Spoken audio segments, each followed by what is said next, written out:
Hey, good afternoon, everybody. Today is October 1st, and it's approximately 4:20 Central Daylight Time. Here in the great upper Midwest, it's beginning to get darker a little bit earlier. We've gone beyond the fact that the sun's now going down right around 7 o'clock, if not just a little bit before. And just wanted to share a few things today.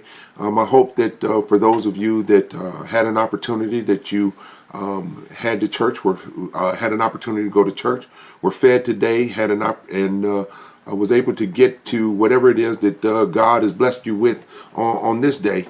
I just wanted to spend a little time because yesterday was talking about the fact that people have turned the flag of the United States of America into some kind of idol, and not really looking into the fact that it is God that created government. And so because of the fact that God has created government, we need to understand that ultimately up underneath all of this, that flag means absolutely nothing if you're not going to worship the God who is responsible for it being here. The thing is that people have misconstrued it to be some kind of attack on veterans and what have you. And as I said yesterday, I've got almost 40 years of government service, and I don't take it as any kind of slight or anything like that. What I do is I take it that it's one of those things that I signed up for, which was the protection of people's freedoms and the protection and the people's right to say whatever it is that they want to say. Just like serving in the military also protected people's rights to bear arms. I don't necessarily believe and agree with the fact that every citizen in this country ought to have a gun, but the fact is that is a right that is outlined as a part of all of that. But what people fail to realize, and what people are failing to do, is to look at the fact that very simply there is an epidemic of stuff that is happening in this country that is totally against what it is that the principles that you'll find outlined in the Bible. One of the things, like I said yesterday, it's been determined that one of the things that this nation stands on is the fact that all men are created equal, but yet all men are not treated equally and are not treated fairly in this country at this particular time. So these young men who play football, for the most part, you were happy to go and see them until they said that something that you did was wrong. That I think is one of the greatest forms of hypocrisy that there is the fact that it's okay while you're doing what I want you to do, but when you're doing something other than I want you to do, then you're absolutely wrong, and everything that you're doing is wrong, and it ought not be tolerated. Again, I don't believe that there's too many veterans in this country that would be upset about the fact that these young men are taking a knee during these sporting events. One of the things that I might want to further add to the things that I said yesterday is the fact that you really need, for those of you that are so upset about the fact that folks are not standing for the flag and for the singing of the national anthem, I would suggest to you that you take a really good look at the third verse of the national anthem, the one that never gets sung. Matter of fact, verses 2, 3, and 4 never get sung, but I would suggest that you take a really good look at the third verse of the national anthem, and then tell me whether or not you believe it's fair, or whether or not you believe what's being said in the words of that song are absolutely fair to every member of the population of this country.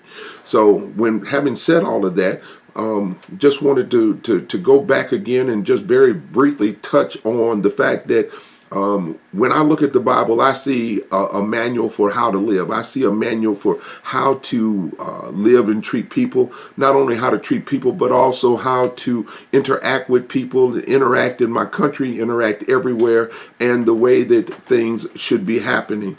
A lot of people may not understand it, but like I said yesterday, one of the things that stood out to me in the story of the Good Samaritan is the fact that here we are. Jesus addressed 2,000 things. He addressed the lack of compassion, and the other thing he did was he also addressed what was actually out and out blatant racism. Samaritans were Jews who were mixed with other people, and they were despised, rejected, and hated. And yet here it is in his story, in this parable, that Jesus is talking about this Samaritan who was able to go and to minister to someone, quote unquote, who was on the other side of the fence. That's supposedly what this country was built on. And if that's what this country was built on, then give me your poor, your tired, your huddled masses, and all of that other wonderful stuff. Then, if that's the case, then why are we so upset about a symbol, a flag, when we're not being upset? As I said yesterday, not upset about the fact that in this country there's a whole bunch of things that are going on that are absolutely wrong. Let's get the stuff right before we start talking about. Let's try to make what's really wrong right before we tear each other apart. It makes absolutely no sense. I just want to move on now, and just to talk a little bit about something I heard today. And it kind of made me change my perspective a little bit. Well, it didn't change my perspective, but it was a different way of looking at relationships, specifically the marital relationship. For those of you that think that I had forgotten that I had started out some time ago talking about marriage, no, I haven't ever forgotten about it. But there's been other things that have come up that I thought that needed a different amount of attention. One of the things that came out today that, and I thought about a little more, and I hope to put it in some words that is understandable, that divorce is the result of one of the writers of your story, or of the story of the two people that are married together, not liking the rewrites that have been suggested by the editor, meaning God. And because of the fact that God sometimes changes the way that people look at things, changes their perceptions, changes what's happening. If you don't like the way that the story is being edited, then, because what ends up happening is that sometimes the plot, the tone, the tenor, and the direction of the story all get changed. And what ends up happening with that divorce is actually the refusal of any further collaboration. And I just wanted to share that because of the fact that sometimes we find out that the differences that couples have are not really that big. They're not really that big. People get divorced over absolutely little things nowadays. You blink your eyes the wrong way. You might end up in divorce court. You snore, you might end up in divorce court. There's all kinds of different reasons for all of that, but basically what it is a change in the individual's outlook that has said that no, this is not worth it. I'm not willing to do the work, and let me go ahead and go on about my business because it's easier. It's easier when I'm just concerned about myself and don't have to be concerned about your feelings, your emotions, your thoughts, none of that stuff. I have a friend that said that the reason why she hadn't been married is because of the fact that it just seems like it's a whole lot of responsibility. Yes, it is a whole lot of responsibility. You're not only responsible for yourself, but you're also responsible for all of those you're also responsible on the other side of that to make sure that you are the best that you can be, so that the best that you are brings out the best in that other person. Lastly, I also wanted to talk about one more thing, and that is the fact that we have gotten to the place nowadays where everything seems to be some shade of gray. Nobody thinks that there's any black or white, or there's no absolute. And I'm saying that not in a racist kind of way, but the fact is that nobody wants to take responsibility for whatever it is that happens to be going on. Either you did or you didn't. You can or you won't. You will or you can't, or you can't. You will or you won't. One of those. It's just that simple. The truth is that too many of us believe that there's no such thing as absolute.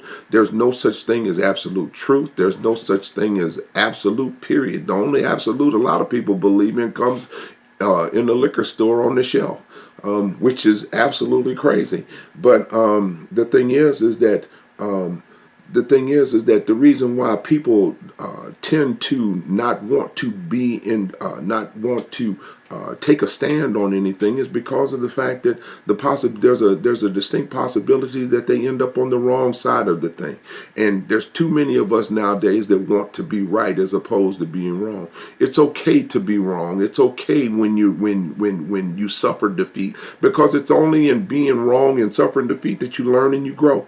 And thing is that, are you willing to grow? Are you willing to find out who it is that God would have you to be? Are you willing to get to the next place? Are you ready to have to be a better you? Are you ready to show the world that who you are, that you're evolving, that you're changing, that you're growing, that all of these things are happening because of the fact that you're not afraid to take a chance to stand on something? Because as the old saying goes, if you don't stand for something, you'll fall for anything. And thing is that nowadays we've got too many people that are falling because of the fact that they don't stand for anything. They don't know what to believe. They haven't heard the truth. Well, I need you to know today that God is truth. That there's no ifs, ands, and buts about it. You go out there and you try to figure out why those trees are growing the way that they are. Matter of fact, here in Wisconsin, it's actually beginning to get to that place where all of the trees are the leaves on the trees are beginning to change colors. I have no idea. I couldn't give you all of the scientific knowledge and stuff that goes on into that. But all of this stuff came just out of the will and the mind of God. And we need to understand that today, if you hear his voice, harden not your heart. Today is the day that you ought to be able to say that if you haven't made that step to say, Lord, I need you in my life. Forgive me for my sins and take me where it is that you would have me to go.